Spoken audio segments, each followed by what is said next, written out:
आज हम हमारा जो बाकी का 3 जो एंडोक्राइन ग्लैंड्स रह गए हैं उनके बारे में डिस्कशन करेंगे, ठीक है। और नया जो हमारा चैप्टर जो है how do human reproduce, how do organism reproduce वाला जो चैप्टर है वो चैप्टर स्टार्ट करेंगे, ठीक है। तो देखो, हम नेक्स्ट जो एंडोक्राइन ग्लैंड पढ़ेंगे वो है पेनक्रियास, ठीक है। और पेनक्रियास को हम क्या कहते हैं? पेनक्रियास को हम हेटेरोक्राइन ग्लैंड बोलते हैं। क्यों बोलते हैं? क्योंकि पेनक्रियास जो ग्लैंड है वो एक्सोक्राइन ग्लैंड की तरह भी फंक्शन करता है और कभी कभी एंडोक्राइन ग्लैंड की तरह भी फंक्शन करता है, ठीक है। तो हमारा पेनक्रियास को हम हेटेरोक्राइन ग्लैंड इसलिए बोलते हैं क्योंकि पेनक्रियास एक्सोक्राइन ग्लैंड की तरह भी फंक्शन करता है और एंडोक्राइन ग्लैंड की तरह भी फंक्शन करता है, इसीलिए हम पेनक्रियास को हेटेरोक्राइन ग्लैंड बोलते हैं, ठीक है।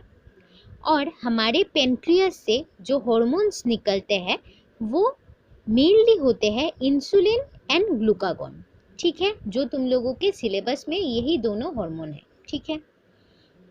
तो देखो, ये इंसुलिन जो हार्मोन जो होता है ये बहुत इंपॉर्टेंट है, ये एग्जाम्स में आता है ना, इस हार्मोन के बारे में। ये इंसुलिन जो हार्मोन होता है ये क्या करता है? ये ब्लड शुगर को कंट्रोल करता है, ये ब्लड शुगर लेवल को रेगुलेट करता है, ठीक है। हमारे ब्लड में ग्लूकोज जो है, ग्लूकोज शुगर प्रेजेंट रहता है, ठीक है। हमें पता है कि ग्लूकोज क्या होता है, हमारी बॉडी के डिफरेंट टाइप ऑफ एक्टिविटी जब हम करते हैं, जब हम हमारे कोई भी हम काम कर रहे होते हैं तब क्या होता है, ये ग्लूकोज जो है वो क्या होता है, वो ग्लूकोज का ब्रेकडाउन होता है और इसी ग्लूकोज से हमको क्या मिलता है? एनर्जी मिलता है, ठीक है। तो ये ग्लूकोज जो होता है ये एक तरीके का, ये हमारे ब्लड में पाया जाने वाला एक शुगर होता है, ठीक है। ये बात याद रखना। तो इंसुलिन क्या करता है, जब ब्लड में ग्लूकोज का लेवल, शुगर का लेवल जब बहुत ज़्यादा हो जाता है तब इंसुलिन क्या करता है, ग्लूकोज को, यानी उस बढ़े हुए ग्लूकोज को, जो ग्लूकोज बॉडी में एक्सेस प्रोड्यूस हो रहा है, उस ग्लूकोज को क्या करता है, ग्लाइकोजन में कन्वर्ट कर देता है, ठीक है। जैसे ही ग्लूकोज ग्लाइकोजन में कन्वर्ट हो जाता है हमारे बॉडी में ग्लूकोज का लेवल डाउन हो जाता है ना। पर जब क्या होता है, इंसुलिन का सिक्रीशन कम होता है, हमारे बॉडी में इंसुलिन हार्मोन का सिक्रीशन कम होता है, तब क्या होता है, ये जो ग्लूकोज जो होता है इसको इंसुलिन प्रॉपर तरीके से, एक्सेस ग्लूकोज को हमारा इंसुलिन ग्लाइकोजन में कन्वर्ट नहीं कर पाता। और हमारा जो ग्लूकोज जो है ये सिंस ग्लाइकोजन में कन्वर्ट ही नहीं हो पाता, इसीलिए क्या होता है, हमारे ब्लड में ये ग्लूकोज शुगर रह जाता है और हमारे ब्लड में जो ग्लूकोज का लेवल है, शुगर का लेवल है, वो बढ़ जाता है, ठीक है। और इसी कंडीशन को हम डायबिटीज मेलिटस बोलते हैं, ठीक है। जो डायबिटीज जो होता है उसको, हाँ। तो हमने क्या पढ़ा, पेनक्रियास से 2 हार्मोन रिलीज होते हैं, एक हुआ इंसुलिन, दूसरा हुआ ग्लूकागॉन, ठीक है। तो इंसुलिन जो हार्मोन होता है वो क्या करता है, वो ब्लड शुगर लेवल को कंट्रोल करता है, मतलब ब्लड शुगर लेवल को रेगुलेट करता है, ठीक है। इंसुलिन क्या करता है, ब्लड में जो एक्सेस ग्लूकोज या फिर शुगर भी बोल सकते हो, ग्लूकोज को जो प्रेजेंट रहता है, उस एक्सेस ग्लूकोज को या फिर शुगर को क्या करता है, ग्लाइकोजन में कन्वर्ट कर देता है, ठीक है, ताकि हमारे ब्लड में ग्लूकोज का जो लेवल है वो नॉर्मल कंडीशन में रहे, ठीक है। तो क्या होता है, कभी कभी अगर किसी इंसान के बॉडी में अगर इंसुलिन का सिक्रीशन कम हो गया तो क्या होगा, एक्सेस जो ग्लूकोज रहेगा ब्लड में, एक्सेस जो शुगर रहेगा ब्लड में, है ना, उसको हमारा इंसुलिन क्या नहीं कर पाएगा, इंसुलिन ग्लाइकोजन में कन्वर्ट नहीं कर पाएगा और वो जो एक्सेस शुगर है वो ब्लड में क्या रहेगा, ब्लड में रह जाएगा, है ना। और इसी वजह से क्या होगा, ब्लड में शुगर का लेवल इंक्रीज होगा, ठीक है। तो इंसुलिन के कम सिक्रीशन के वजह से, इंसुलिन की कम सिक्रीशन की वजह से जो डिजीज कंडीशन जनरेट होता है उसको हम डायबिटीज मेलिटस बोलते हैं। और इस डायबिटीज मेलिटस डिजीज में हमारे जो पेशेंट्स जो होते हैं, पेशेंट्स की बॉडी में, पेशेंट्स के ब्लड में हाई लेवल ऑफ ग्लूकोज या फिर हाई लेवल ऑफ शुगर देखने को मिलता है, ठीक है। तो अभी हम हमारा नेक्स्ट जो पढ़ेंगे, नेक्स्ट जो हम ग्लैंड के बारे में पढ़ेंगे उसका नाम है पिनियल ग्लैंड। ये भी एक एंडोक्राइन ग्लैंड है और ये पिनियल एंडोक्राइन ग्लैंड जो है ये मेलाटोनिन नाम का हार्मोन का सिक्रीशन करता है। ठीक है, ये मेलाटोनिन जो होता है ये मेनली रिस्पॉन्सिबल होता है हमारे स्लीपिंग में। ये मेलाटोनिन हार्मोन बहुत ज़्यादा रोल प्ले करता है। ठीक है, रात जब होता है तब हमारा पीनियल ग्लैंड मेलाटोनिन हार्मोन का सिक्रीशन बढ़ाता है। जैसे ही हमारे बॉडी में मेलाटोनिन हार्मोन का कंसंट्रेशन, मेलाटोनिन हार्मोन का अमाउंट ज़्यादा होता है जब हमारे बॉडी में, रात के टाइम पे ये मेनली इस हार्मोन का कंसंट्रेशन हमारे बॉडी में ज़्यादा रहता है, इसीलिए हम रात को सो जाते हैं। ठीक है, और दिन में क्या होता है, दिन में जब हम जाग रहे होते हैं, कैसे जागते हैं हमारे बॉडी में, तब मेलाटोनिन जो हार्मोन है इस हार्मोन का कंसंट्रेशन अमाउंट धीरे धीरे डिक्रीज होने लगता है दिन के टाइम में। इसीलिए क्या होता है, हम दिन में ज़्यादा टाइम तक सो नहीं पाते, हम दिन में जागते रहते हैं। ठीक है, तो ये पिनियल ग्लैंड जो है ये मेलाटोनिन हार्मोन का सिक्रीशन करता है और ये मेलाटोनिन हार्मोन मेनली रिस्पॉन्सिबल है किस चीज़ के लिए, स्लीपिंग के लिए। रात के टाइम में पिनियल ग्लैंड से मेलाटोनिन हार्मोन का सिक्रीशन होता है, इसीलिए हम रात में सोते हैं। ठीक है, और दिन में क्या होता है, पिनियल ग्लैंड मेलाटोनिन हार्मोन का सिक्रीशन नहीं करता, इसीलिए दिन में हम ज़्यादा सो नहीं पाते, दिन में हम जागते हैं। ठीक है, अभी नेक्स्ट जो हमारा ग्लैंड है उसका नाम है थाइमस ग्लैंड। ओके, और थाइमस ग्लैंड ये भी एक एंडोक्राइन ग्लैंड है और थाइमस ग्लैंड जो है ये थाइमोसिन नाम का हार्मोन सीक्रेट करता है। ठीक है, और ये थाइमोसिन हार्मोन जो है वो क्या करता है, वो टी लिम्फोसाइट के मैच्योरेशन में हेल्प करता है। ठीक है, तो ये टी लिम्फोसाइट क्या है, टी लिम्फोसाइट ब्लड में प्रेजेंट रहने वाला एक सेल है जो हमारे बॉडी को इम्यून करता है, मतलब जो हमारे बॉडी को पैथोजन, बैक्टीरिया, वायरस है ना, इस तरह के पैथोजन के अटैक से टी लिम्फोसाइट हमारे बॉडी को बचाता है। तो ये थाइमोसिन जो होता है वो टी लिम्फोसाइट को मैच्योर होने में, टी लिम्फोसाइट को बड़ा होने में हेल्प करता है। और अगर ये टी लिम्फोसाइट का रोल क्या है, इसी टी लिम्फोसाइट के, ये टी लिम्फोसाइट जो होता है ये हमारे ब्लड में प्रेजेंट रहने वाला एक सेल होता है और ये टी लिम्फोसाइट क्या करता है, हमारे बॉडी को क्या करता है, पैथोजन जैसे कि वायरस, बैक्टीरिया, इन सारे पैथोजन के अटैक से प्रोटेक्ट करके रखता है हमारे बॉडी को टी लिम्फोसाइट। ठीक है, और ये हमारा जो थाइमोसिन जो हार्मोन है जो थाइमस ग्लैंड से सीक्रेट होता है वो हमारे टी लिम्फोसाइट को मैच्योर होने में या टी लिम्फोसाइट को बड़ा होने में हेल्प करता है। ठीक है, तो ये रहे हमारे बाकी के जो ग्लैंड जो थे एंडोक्राइन ग्लैंड, इनका एक डिस्कशन। तो इन सब में से बहुत ज़्यादा इम्पोर्टेंट है पेनक्रियास और पेनक्रियास से सीक्रेट होने वाला इंसुलिन। ठीक है, तो हमारा जो नया चैप्टर जो हम स्टार्ट करेंगे वो है हाउ डू ऑर्गेनिज्म रिप्रोड्यूस। ठीक है, तो इस चैप्टर में पहले हमें रिप्रोडक्शन का मीनिंग जानना होगा। तो रिप्रोडक्शन क्या है, रिप्रोडक्शन एक प्रोसेस है जिस प्रोसेस के ज़रिए हर लिविंग ऑर्गेनिज्म क्या करता है, ऑफस्प्रिंग का प्रोडक्शन करता है, या ऑफस्प्रिंग का मतलब होता है बच्चे। ठीक है, तो रिप्रोडक्शन एक ऐसा प्रोसेस है जिस प्रोसेस के ज़रिए हर लिविंग ऑर्गेनिज्म, चाहे वो ह्यूमन हो, कोई भी एनिमल हो, या फिर कोई भी प्लांट हो, बैक्टीरिया हो या फिर वायरस हो, वो क्या करते हैं, अपना ऑफस्प्रिंग यानी अपना जो फ्यूचर जेनरेशन है, अपना नेक्स्ट जेनरेशन जो है, अपना ऑफस्प्रिंग, अपने बच्चे प्रोड्यूस करते हैं। ठीक है, अभी रिप्रोडक्शन क्यों होता है ऑर्गेनिजम्स में, देखो जैसे कि अगर ह्यूमन, हम लोग ह्यूमन्स हैं, ठीक है, तो हमने रिप्रोडक्शन करना बंद कर दिया तो क्या होगा, हमारा नेक्स्ट जनरेशन प्रोड्यूस नहीं होगा।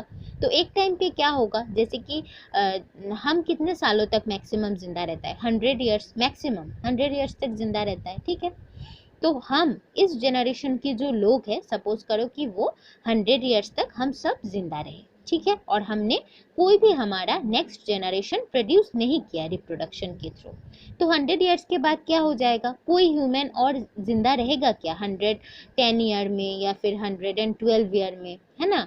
तो 100 ईयर के बाद अगर हम लोगों ने रिप्रोडक्शन नहीं किया अभी, तो 100 ईयर्स के बाद हम तो मर जाएंगे, और फिर हमने रिप्रोडक्शन भी नहीं किया, कोई हमारा ऑफस्प्रिंग बच्चों का प्रोडक्शन भी नहीं किया, तो क्या होगा, और ह्यूमन हमें देखने को मिलेंगे क्या, नहीं मिलेंगे। अगर हम मर गए तो ह्यूमन जो स्पीशीज जो है वो स्पीशीज ही देखने को नहीं मिलेगा, है ना।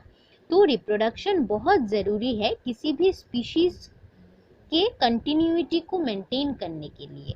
मतलब किसी भी स्पीशीज को अगर ज़्यादा दिनों तक इस धरती में, अर्थ में रहना है, जिंदा करोड़ों लाखों करोड़ों सालों तक, तो उस ऑर्गेनिज्म को, लिविंग ऑर्गेनिज्म को क्या करना पड़ेगा, रिप्रोडक्शन करना पड़ेगा, है ना।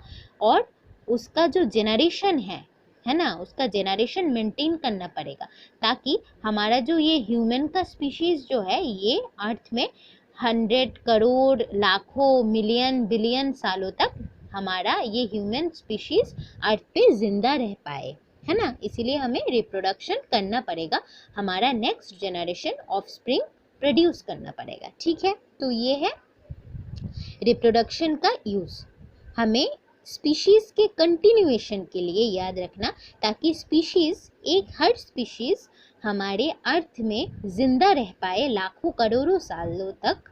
इसीलिए हर स्पीशीज को क्या करना पड़ता है, रिप्रोडक्शन करना पड़ता है, और ऑफस्प्रिंग का प्रोड्यूस करना पड़ता है, अपने न्यू जनरेशन को प्रोड्यूस करना पड़ता है, ठीक है।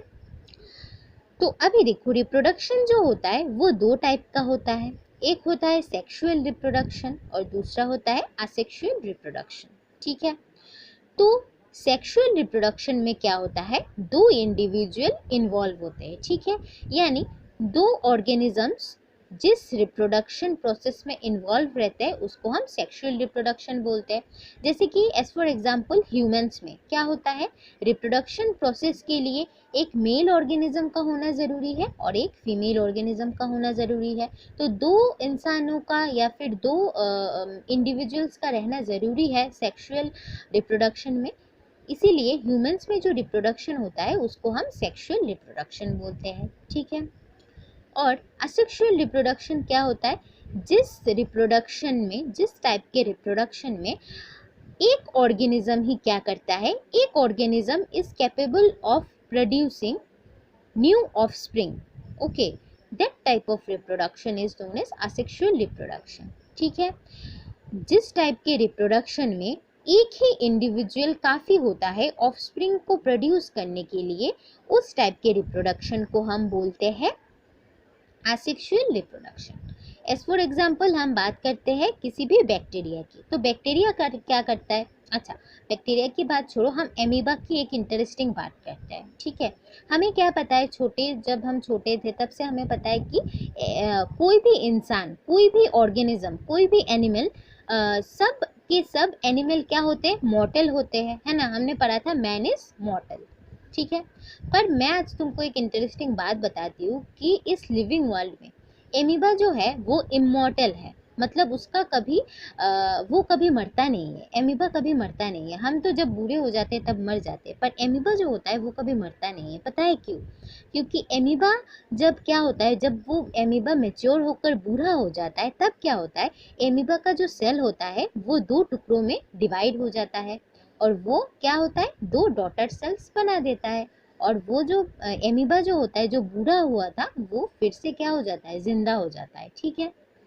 जब एमीबा बूढ़ा होता है तब एमीबा का जो सेल होता है, एमीबा का जो बॉडी होता है, वो दो टुकड़ों में डिवाइड हो जाता है और दो न्यू सेल बना लेता है, ठीक है। इस वजह से एमीबा कभी नहीं मरता, ठीक है। तो इस तरह से जैसे कि एमीबा हो गया, है ना।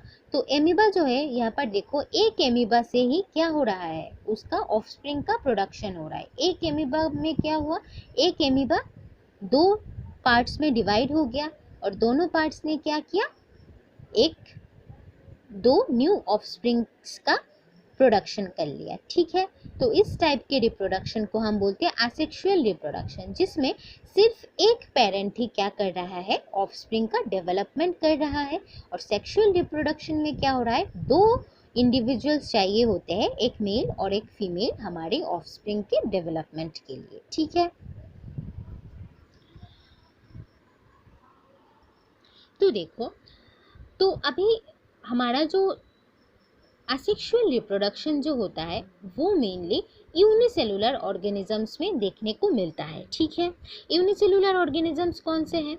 जिन ऑर्गेनिजम्स का जो बॉडी है वो सिंगल सेल का बना हुआ होता है उनको हम क्या बोलते हैं? यूनिसेलुलर ऑर्गेनिज्म बोलते हैं। जैसे कि एमीबा एक यूनिसेलुलर ऑर्गेनिज्म है। एमीबा का शरीर जो है वो सिंगल सेल का बना हुआ है, ठीक है। बैक्टीरिया जो होते हैं वो भी यूनिसेलुलर ऑर्गेनिजम्स होते हैं, ठीक है। तो इन एमीबा, बैक्टीरिया, इन सब में हमें असेक्सुअल रिप्रोडक्शन देखने को मिलते हैं, ठीक है, क्योंकि ये ज़्यादातर यूनिसेलुलर होते हैं, ठीक है। इनका जो शरीर होता है वो सिंगल सेल का बना हुआ रहता है, ठीक है। और सेक्सुअल रिप्रोडक्शन जो होता है वो ज़्यादातर मल्टी सेलुलर ऑर्गेनिजम्स में देखने को मिलते हैं, ठीक है। मल्टी सेलुलर यानी जिन ऑर्गेनिजम्स का बॉडी एक से ज़्यादा सेलों का बना हुआ होता है, ठीक है। जैसे कि ह्यूमन, प्लांट। ह्यूमन में क्या होता है? बहुत सारे सेल मिलकर पूरा एक ह्यूमन बॉडी का प्रोडक्शन करते हैं, या फिर पूरा एक ह्यूमन का बॉडी बनाते हैं, या फिर प्लांट के बॉडी में भी बहुत सारे सेल्स मिलके एक प्लांट का बॉडी बनाते हैं, ठीक है।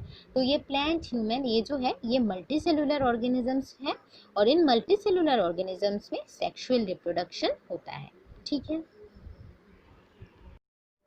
तो देखो, ये सेक्सुअल रिप्रोडक्शन जो होता है, सॉरी, ये असेक्सुअल रिप्रोडक्शन जो होता है ये बहुत सारे टाइप्स का होता है, ठीक है। तो अब हम कुछ टाइप के असेक्सुअल रिप्रोडक्शन की बात करेंगे, ठीक है। तो first types of asexual reproduction में जो फर्स्ट टाइप हम पढ़ेंगे वो है फिशन, ठीक है। तो फिशन में क्या होता है? ये रहा एक यूनिसेलुलर ऑर्गेनिज्म, ठीक है। तो ये यूनिसेलुलर ऑर्गेनिज्म जब मैच्योर हो जाता है पूरा, तब क्या होता है? ये यूनिसेलुलर ऑर्गेनिजम्स का बॉडी दो इक्वल हाफ्स में या फिर दो इक्वल पार्ट्स में डिवाइड हो जाता है, और दो डॉटर सेल्स का या फिर दो न्यू सेल्स का फॉर्मेशन कर देता है, ठीक है। तो यहाँ पर क्या हुआ? एक ऑर्गेनिज्म से ही ऑफस्प्रिंग का या फिर डॉटर सेल्स का प्रोडक्शन हो गया। तो इसीलिए ये क्या हो गया? ये एक टाइप का असेक्सुअल रिप्रोडक्शन हो गया, ठीक है। अभी देखो, ये जो फिशन जो होता है ये दो टाइप का होता है। अगर इस ऑर्गेनिज्म ने लॉन्गिट्यूडनली अपने आप को डिवाइड किया, जैसे कि ये हो गया लॉन्गिट्यूडनल डिवीजन जो मैंने फिगर में दिखाया है, ठीक है। मतलब अगर ये जो यूनिसेलुलर ऑर्गेनिज्म है इसका जो सेल है, अगर ये लंबाई की तरफ से डिवाइड करता है, लॉन्गिट्यूडनली डिवाइड करता है, तो इसको हम बोलेंगे लॉन्गिट्यूडनल फिशन। और अगर इस यूनिसेलुलर ऑर्गेनिज्म के बॉडी में ट्रांसवर्स अगर फिशन हुआ, या फिर इसका बॉडी अगर ट्रांसवर्सली डिवाइड हुआ, इस तरीके से मैंने जो सेकंड फिगर में दिखाया है, तो इसको हम ट्रांसवर्स फिशन प्रोसेस बोलते हैं, ठीक है। तो ये हो गया क्या? फिशन। तो फिशन में क्या होता है? फिशन में हमारा एक यूनिसेलुलर ऑर्गेनिज्म का बॉडी क्या होता है? डिवाइड हो जाता है दो इक्वल हाफ्स में, और दो न्यू सेल्स का प्रोडक्शन करता है। जो न्यू सेल प्रोड्यूस होते हैं एक पुराने सेल से, या फिर आप इस पुराने सेल को एक पेरेंट सेल भी बोल सकते हो, ठीक है। तो इस पुराने पेरेंट सेल से ये जो दो न्यू सेल्स का प्रोडक्शन होता है, इनको हम क्या बोल सकते हैं? इनको हम डॉटर सेल बोलते हैं या फिर ऑफस्प्रिंग्स बोलते हैं, ठीक है। और अगर ये यूनिसेलुलर ऑर्गेनिज्म में जो डिवीजन होगा, अगर वो ट्रांसवर्सली हुआ तो हम उसको ट्रांसवर्स फिशन बोलेंगे। और अगर ये जो फिशन है ये लॉन्गिट्यूडनली अगर ये ऑर्गेनिज्म डिवाइड हुआ, तो इसको हम लॉन्गिट्यूडनल फिशन बोलेंगे, ठीक है।